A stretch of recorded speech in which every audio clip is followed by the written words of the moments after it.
Hey, I'm Mark, and this project I'm building a formal dining room table for my daughter. I'm at my daughter's house, and what makes this table a little unique is that she just built this house, and the tree that I actually harvested the wood out of actually grew right here in this spot, so it kind of makes it unique. Well, let's get back to the beginning, and I'll show you step by step. Well, these are the cants that I'll be starting with. The coffee table's got two levels to it, so it's going to use a lot of wood and a lot of scraps. Let's get to the sawmill.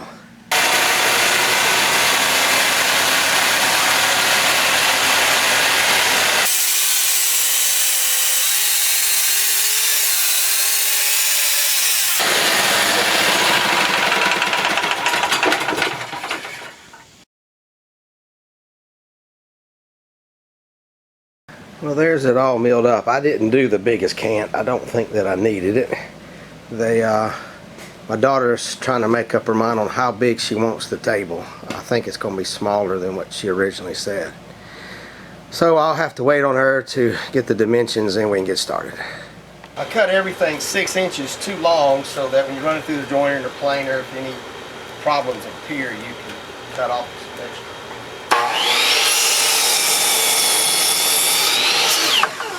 Next, we'll run the rough cut lumber through the jointer. It will make two sides perfectly square and smooth to each other.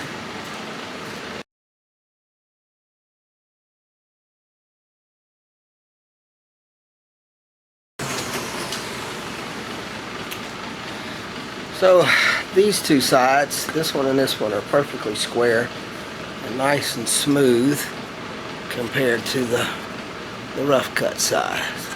So the other two sides will be taken care of with the planer.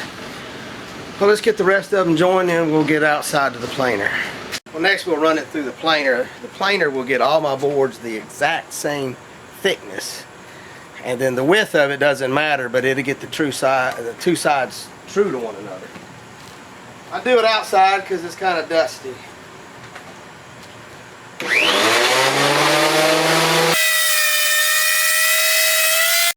Alright, next we're going to bring it over to the chop saw, and I want to cut off, about 3 inches.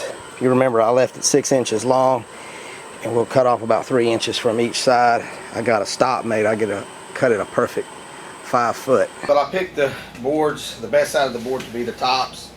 I'm going to draw several lines on here for the biscuit joiner. I got one at about 3 inches, then about every 13.5 inches. And we'll get it all biscuit joined together. Well, I found a little slack in my biscuit joiner, so I added a C-clamp to each side, and it took out that little bit of slack. Now I get a perfect, plus the biscuit will hold, make the two surfaces on the top be perfect, match up. You don't have to worry with it slipping when you're gluing and clamping. Just press down really hard.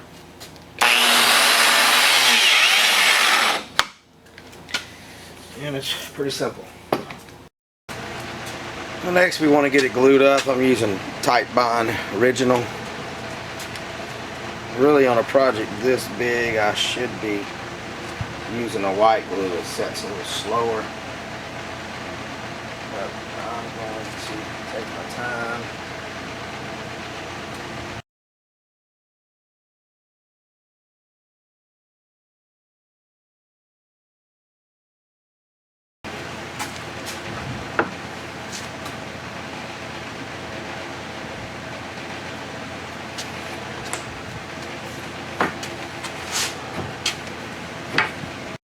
Well, next we'll build the frame.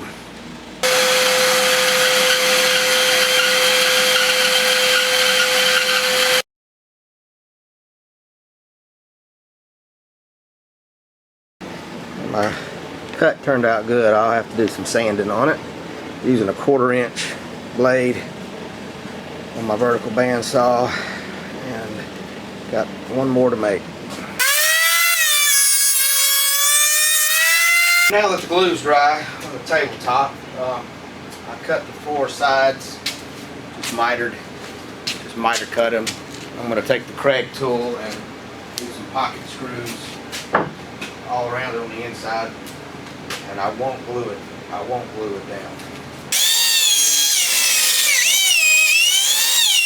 Strategically place the screws between the board joints where I need to hold it the straightest.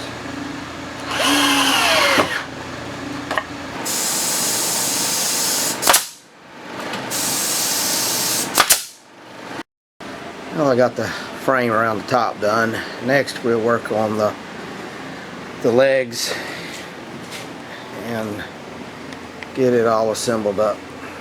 Well, for the 4 legs, I'm just going to glue some scrap boards together. They only need to be about 24 inches long. These scraps are about 30 inches. I'll run 2 sides through the joiner. It's a must to have a joiner to do furniture making. So I'm going to glue these 2 together. I'm not going to worry with using biscuits or anything. I'm going to be turning on the lathe. I don't want the biscuit to show. We'll glue these 2 together and then glue this one like so, let it dry. Do the other 3. Well, next I've got, you see, 3 boards glued together. I just put it through the joiner and that glued on there. Get it clamped down and run it through the planer and get it to look square like this one. I'll cut a good chunk out of it, a good section out of it, and we'll get it to the lathe, make a leg out of it. Well, next I got the base pieces roughly finished. I want to put in a spreader, and I want to drill into the base piece about 3 1/4 inches and let this slip in a glue, and we'll put a screw in. Same on both sides. And, I've got a device on the drill press that we can drill a square hole. So let's get over to the drill press.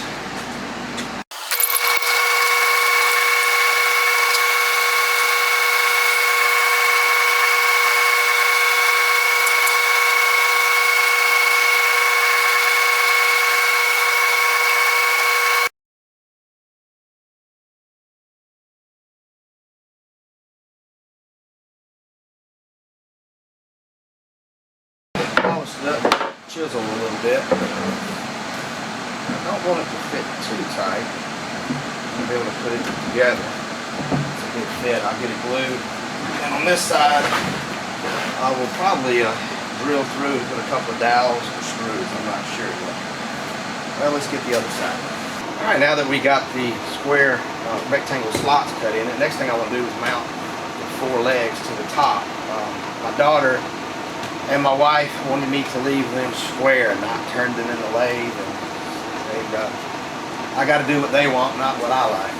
So we're going to leave them square. But to fasten this pedestal, I want to take a 1-inch dowel and I'll drill a hole. We'll go in about 3 inches. And the same into the leg. Get all that glued in. Turn it over and we'll probably put 4 screws from the underside. So let's get back to the drill press.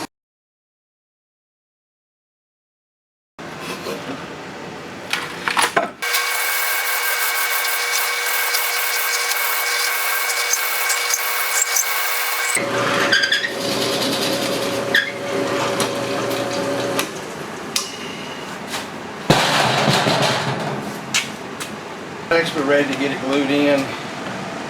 Dowel fit down in there. Good coated with glue. And I'm going to put 4 screws in from the bottom.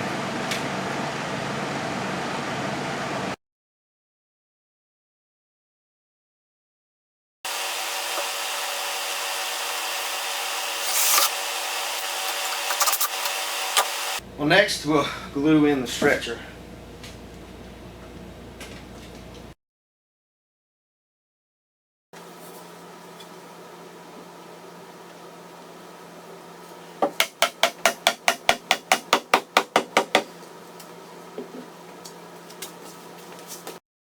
Well, we'll let the glue dry on that for a few hours and get back to it.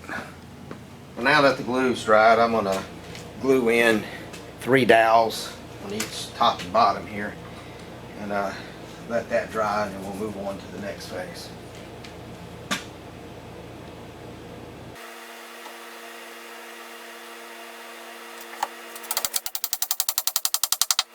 Well, I'm putting on the underside table braces. This was my highest or my tallest leg, so I level everything off of it, and this one had to be shimmed up just a little to be level. And I'm gluing and screwing it together. I'm fixing to put this one in, and then we'll put the top on. Well, we're ready to put the top on.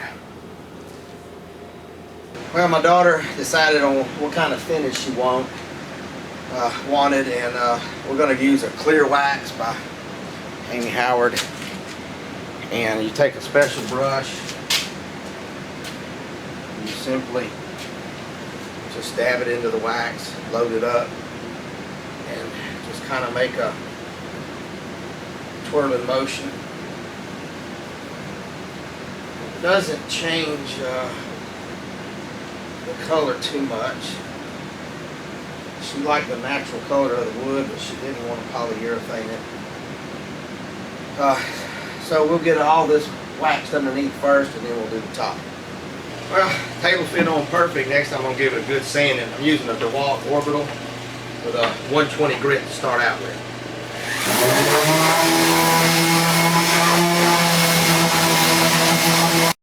Well, that's the finished product.